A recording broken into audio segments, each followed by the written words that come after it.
네, 여러분 안녕하세요. 이번 강의는 28강. 네, 지난번과 같이 3개의 기업가 그리고 3명의 창업가가 만나서 창업가 정신이 어떤 것인지 한번 알아보는 시간을 가질 거고요.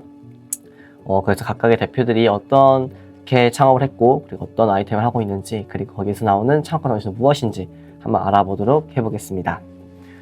이번 기업은 보맵이라고 하는 아이템을 만든 기업이에요. 그래서 목표로 모든 선택의 판단 기준은 고객이다. 즉 고객의 중심적인 활동을 하는 팀인 것 같습니다. 그래서 한번 자세하게 한번 알아보도록 해보겠습니다.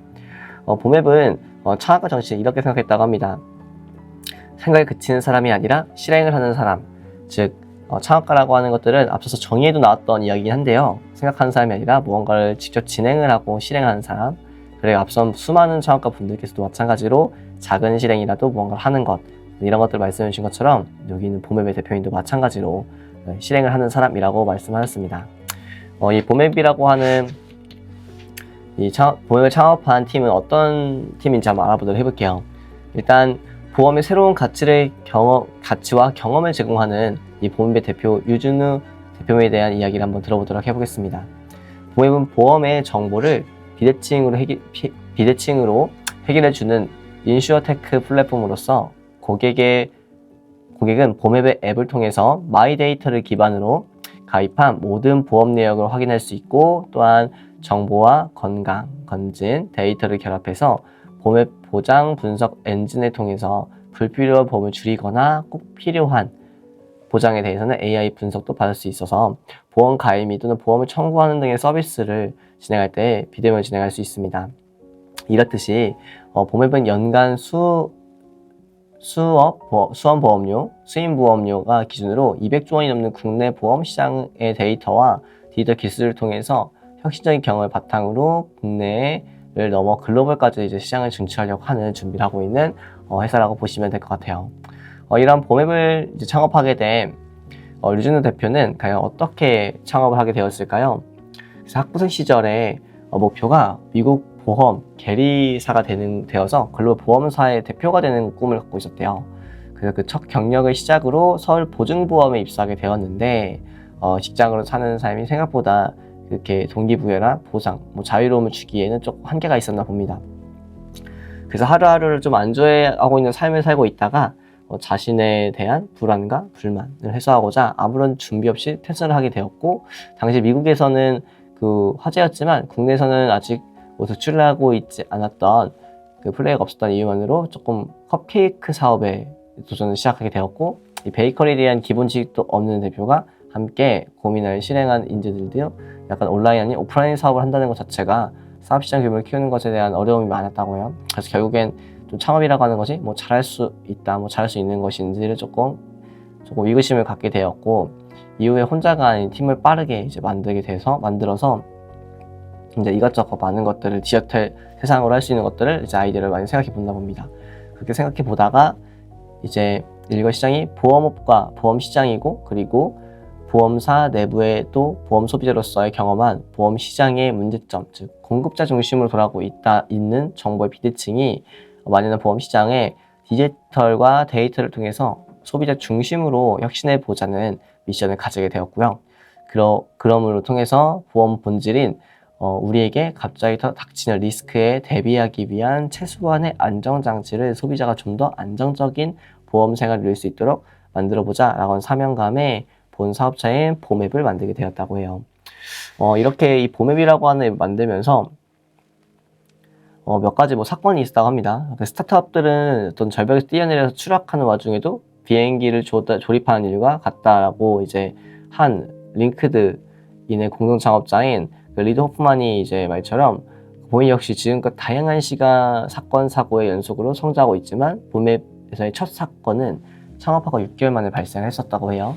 그 사건으로는 보맵은 시작도 못 해보고 약간 사장될 뻔한 사건이었는데, 예를 들면 이런 거였습니다. 거의 15년도 10월쯤에 그 소비자가 보험을 어려워하고 있어서 어떤 보험을 들고 있는지 기억하지 못하니까 우리가 앱으로 관리해주면 소비자는 언제든지 스마트폰으로 확인할 수 있는 만족할 거다라는 가설을 세우고, 그 문제점을 해결하기 위해 최초 1회 보험 증권을 촬영하면 OCR 기술로 우리가 이미지에서 텍스트를 추출해 앱에서 잘 보이도록 만들어주는 일이었대요. 근데 그렇게 6개월 동안 그 완벽한 앱을 만들기에 집중을 했는데 이 가설을 모두 공유했던 내용이지만 실질적으로 출시된 봄앱 1.0은 친구와 가족조차도 설치하지도 않았고 한 달 동안 다운로드가 50건도 안 돼서 엄청 이제 실패한 앱으로 되어버렸다는 거예요. 그래서 그 이유로 보니까 최초 1회 촬영이라는 그 액션이 소비자에게 너무나 큰 장애였고, 그리고 우리는 소비자를 보지 못한 채 우리끼리만 이제 가서 세우고선 이에 검증 없이 6개월이라는 긴 시간 동안은 그 잘못된 가설만 맹신하면서 서비스를 만들어 시간을 허비했다고 합니다. 그래서 이러한 것들을 통해서 물론 이제 무언가를 하지 않았으면 이 문제를 알지 못했겠지만 이 문제를 알고 난 이후에 소비자 입장에 생각해보는 마인드를 갖게 되었고, 그 마인드를 갖게 되어서 지금의 이제 이런 모바일 보험 서비스를 만들게 되었다라는 거예요. 그래서 이런 것들을 통해서 이 보험이 생각하는 창업과 정시라는 건 그 말씀드린 것처럼 이 실행력입니다. 그 실행력에서는 이라고 하는 그것은 아이디어는 누구에나 있지만 하지만 실제로 그걸 하는 사람은 창업자인 분들밖에 없다라는 거고, 또 여기에서 기술로 우리의 미래를 더 좋은 사회로 만들어가는 것 자체가 이제 혁신적인 활동이기 때문에 강의 들으신 분들께서는 계속 말하고 있지만 그 실행력이라고 하는 것이 매우 중요하다라는 것, 실행이 무언가를 변화를 시킨다 라고 하는 것들을 꼭 알고 계시면 너무 좋을 것 같습니다.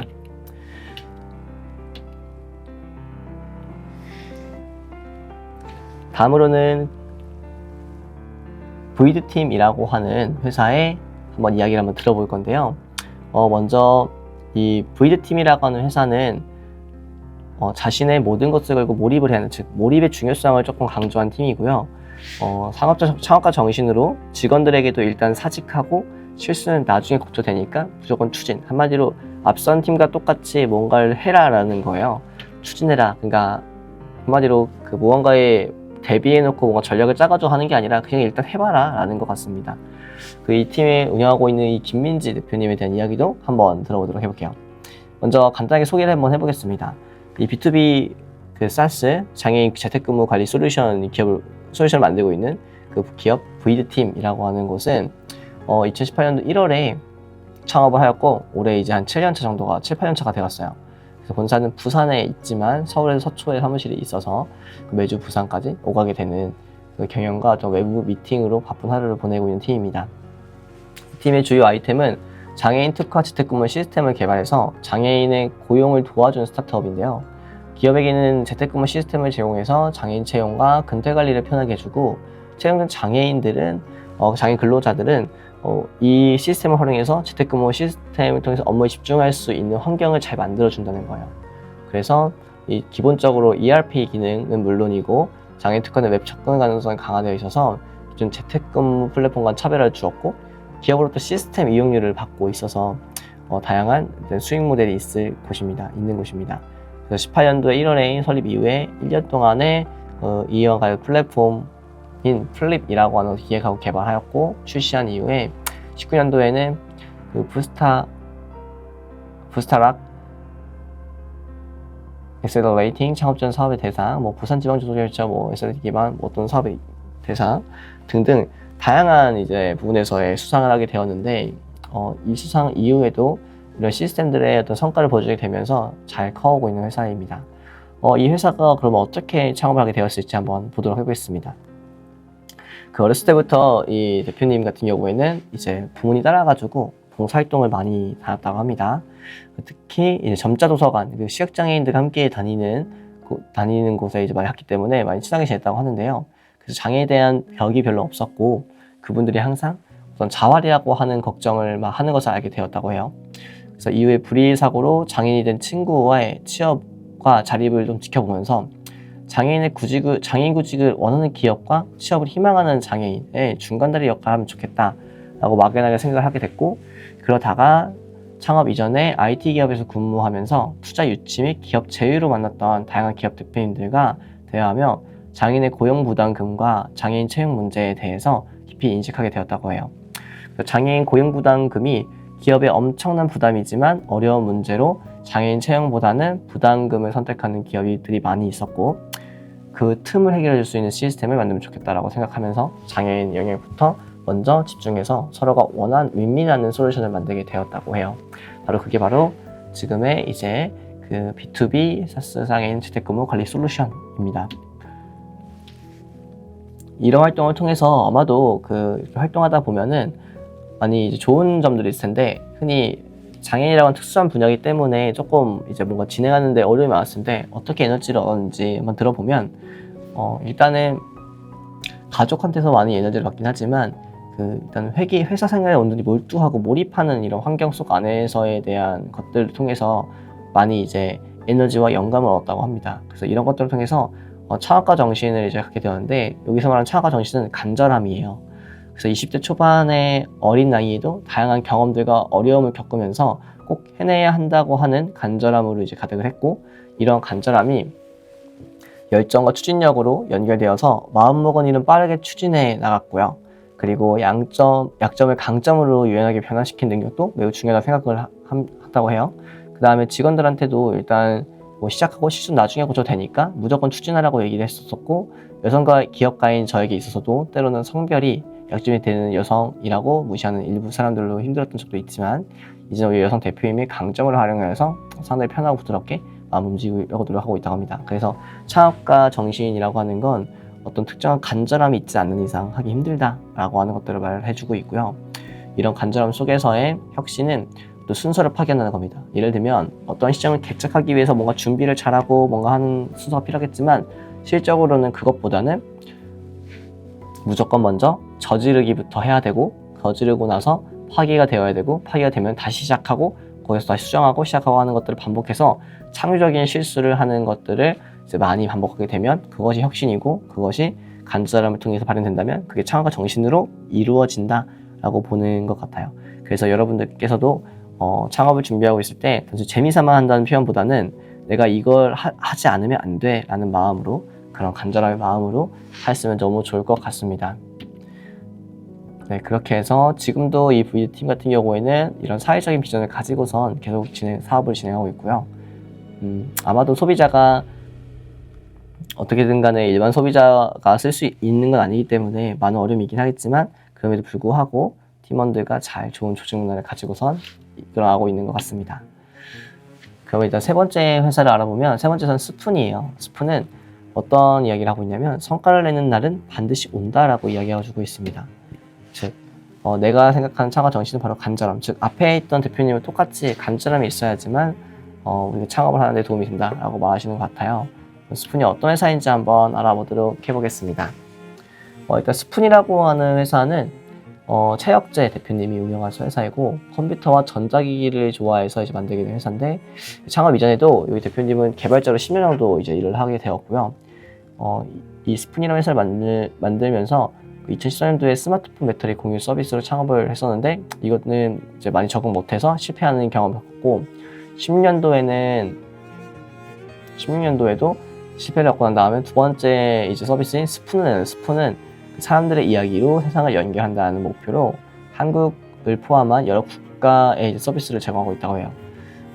이런 스푼을 창업하게 된 이유는 2000년대 초반에 인터넷이 보급되면서 네이버나 다음과 같은 벤처스터디 시장을 혁신하고 개척하는 모습들을 보면서 나도 언젠가 저런 일을 한번 해보고 싶다라는 목표를 가지게 되었고, 스스로가 주도적인 삶을 살아보고 싶었고, 이를 위한 실행 중에 가장 이제 의미 있는 도전이 창업이라고 생각을 해서 도전하게 되었다고 합니다. 그래서 이 스푼을 만들고 난 이후에 이제 다양한 일들이 있었는데, 다양한 일 중에 대표적으로 첫 번째 서비스였던 만땅 서비스가 실패했다는 거예요. 그래서 스마트폰 배터리를 공유하는 서비스였는데, 시장의 주요 제품들이 배터리 일체형으로 변하고 있으면서 비즈니스를 접게 되었고, 한마디로 상황을 파악하지 못한 거죠. 그래서 실패한 사람이라고 낙인을 찍혀서 많이 상처받고 했는데, 그 실패를 인정하지 않고 남을 탓하기도 했대요. 그래서 창업가분들이 흔히 실패를 하게 됐을 때 극복하는 방법은 그 상태를 인정하는 겁니다. 그래서 인정하고 빨리 이렇게 다음으로 넘어가는 거예요. 그래서 혹시나 여러분들도 그런 일이 발생하신다면 인정하고 다음 턴으로 넘길 수 있는 힘이 있으면 좋겠고요. 자, 그러면서 이제 많은 생각하게 되었고, 그러면서 두 번째 서비스였던 이 스푼을 하는 데 있어서 많은 도움이 되었다라고 합니다. 그래서 이런 스푼을 통해서 우리가 알 수 있는 그 창업가 정신이라고 하는 건 방금 말씀하셨다시피 간절함이고, 그리고 혁신은이라고 하는 건 성과, 즉 간절함을 통한 성과가 나와야 한다는 거죠. 그래서 여러분들의 간절한 목표를 만들어서 그 목표를 수행한 다음에 좋은 성과로 만들어내시면 좋을 것 같습니다. 자, 이렇게 해서 한번 세 가지의 기업들을 한번 알아보았는데요. 한번 이 세 가지 기업을 한번 더 앞서서 세 가지 기업뿐만 아니라 앞서 쭉 봤던 기업들을 한 번씩 나열하면서 한번 되짚어 보도록 하겠습니다.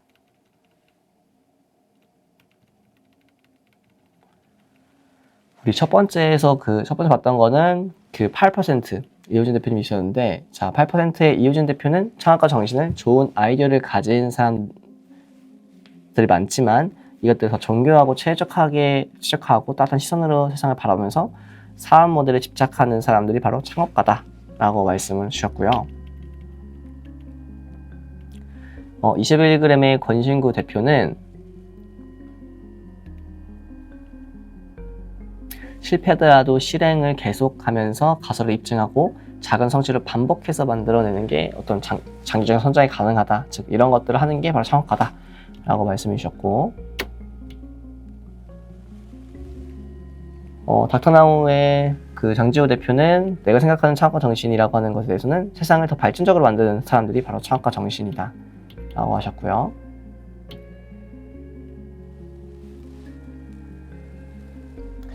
디밀의 그 이현주 대표는 시장에서 창업가에게 기회를 주는 시기가 언제인지 알 수 없으니까 현재 하는 일을 꾸준히 하면서 기회가 왔을 때 잡는 걸 중요하다고 말씀해 주셨고, 런드리고의 조성우 대표는 수많은 안 되는 이유에도 불구하고 그러면 또다시 일어나 드러나는 것이 창업 정신이라고 말씀해 주셨고요.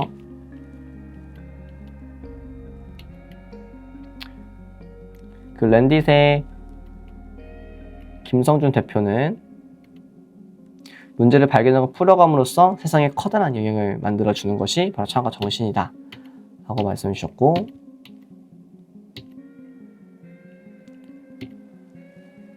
로보아르테의 우리 김지영 대표는 실행력과 유연함, 융통성이 같이 있어야 훌륭한 창업가 될 수 있다 라고 이제 그런 창업가 정신을 갖는 것이 중요하다고 말씀해 주셨고요. 모두사인의 이영준 대표는 하고 됐던 일에 대한 본질에 집중하지 말고 버티는 것, 흔들리지 않고 버티는 것이 바로 창업가 정신이다 라고 말씀해 주셨고, 백패커의 김동환 대표이사는 꾸준한 만큼 실행이 어렵고 꾸준한 만큼 가속평가 받는 영역이 없는 것 같으니 그런 것들을 잘 그런 것들을 잘 하는 것, 그런 꾸준함을 잘 지키는 것이 바로 창업가 정신이다 라고 말씀해 주셨고요.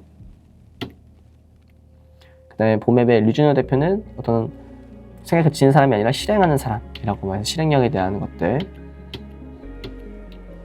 그리고 브이드 팀에서는 실수해도 괜찮으니까 무조건 한번 추진해보는 거, 그냥 간절한 추진력, 그리고 마지막 스푼에서도 마찬가지로 간절함이 제일 중요한 창업가 정신이다 라고 말씀해 주셨습니다. 그래서 이런 것처럼 다양한 창업가 분들께서는 크게 지금 보면은 실행이 매우 중요하고요. 그 다음에 거기에 순서를 지키지 않는, 그 한마디로 간절함이 중요하고 무턱대고 해보는 열정과 용기가 중요하고, 그리고 꾸준함이 중요하다 라고 말씀 주셨어요. 그래서 우리 강의를 들으신 분들도 창업에 조금 생각이 있으신 분들께서는 그런 마음이 있는지 없는지를 한 번쯤 확인해 보시면 너무 좋을 것 같습니다. 네, 이번에도 마찬가지로 지난번과 똑같이 지원 사업을 조금 소개해 드릴까 해요. 근데 이번 지원 사업은 지난번에는 아마 소상공인 진흥공단 사업을 소개했었던 것 같은데요. 이번 사업은 창업진흥원이 만들어낸 사업입니다. 여기서 패키지 사업이라고 말씀을 드렸는데 왜 패키지냐? 단계가 주어져 있어요. 예를 들자면 예비 창업자들을 위한 단계, 그 다음에 초기 창업자를 위한 단계, 마지막 도약 창업자를 위한 단계가 있는데요. 여기에서 예비와 초기, 도약을 나누는 기준은 연차입니다. 예비는 0년차, 즉 창업을 하기 이전의 단계, 즉 사업자가 없겠죠. 두 번째로 초기는 1년 이상부터 3년 미만의 창업자 또는 5년 미만의 창업자를 초기 창업자라고 합니다. 그래서 이때에는 주로 시제품을 개발하고 난 이후에 성장, 즉 판매하기 위한 활동들을 많이 하게 되는 구간이에요. 그래서 초기 창업 패키지라고 하는 게 있고요. 그다음에 마지막 7년차 이상 또는 5년차 이상에게 주어지는 도약 패키지라고 하는 사업이 있는데요. 이 사업은 흔히 상품이 성장되고 나서 이후에 지속 과정을 만들거나 또는 새로운 개발을 하기 위한 과정이에요. 그래서 이 과정도 마찬가지로 패키지화되어 있어서 국내 창업 사업은 뭔가 띄어져 있는 게 아니라 하나로 좀 연결되어 있는 측면이 강하다라고 하는 걸 조금 알아보시고 본 사업의 정보를 알아보실 텐데요. 매년 초에 뜨긴 하지만 많은 사업들 이후에 마지막에 뜨는 사업이기 때문에 우리가 오늘은 예비 창업 패키지, 예창패라고 하는 단어의 사업을 먼저 한번 알아보도록 해보겠습니다.